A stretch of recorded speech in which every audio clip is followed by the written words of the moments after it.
আমরা বেশিরভাগই সবুজ রং মানেই মুসলিমদের কালার বুঝি, কারণ বেশিরভাগ ইসলামিক কান্ট্রির পতাকা সবুজ রঙের অথবা মসজিদের ডোমের কালার সবুজ রঙের দেখি। কিন্তু যদি বলি এই সবুজ রং মুসলিমদের রঙই নয়, অথবা যদি বলি মুসলিমদের ধর্মীয় নির্দিষ্ট কোনো রঙই নেই, এই সবুজ রঙের প্রথা প্রচলন হয় 200 বছরের কম সময় ধরে। সাধারণত মসজিদ যে ম্যাটেরিয়াল দিয়ে তৈরি হয় সেই রঙের হয়ে থাকে। যেমন দেখুন, দিল্লির জামা মসজিদ লাল রঙের, আবার আগ্রার হোয়াইট মার্বেল পার্লের মসজিদ পিওর সাদা, আবার পশ্চিমবঙ্গের পুরানো মসজিদের ডোম সোনালী রঙের। এমনকি মদিনার প্রফেটস মসজিদের ডোমটি সাদা রঙের পেইন্ট করা হয়েছিল, পরে সেটা নীলে কনভার্ট করা হয়েছিল বটেই। তবে সবুজ রংটি এলো কবে এবং কিভাবে?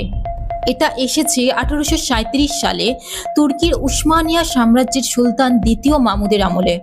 ইংরাজিতে যে সাম্রাজ্যকে বলা হয় অটোমান এম্পায়ার।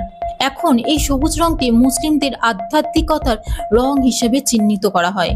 এটি প্যারাডাইস, নেচার, লাইফ, রিনিউয়ালের প্রতীক হিসেবে বিবেচিত হয় যখন মদিনার এই ডোমের কালারটি সবুজ রঙে রঞ্জিত করা হয়েছিল। তখন সকলের দৃষ্টি আকর্ষণ করেছিল তো বটেই, এবং সেই সময় কালার প্রিন্টিং এর প্রচলন এবং ছড়ানো শুরু হয়।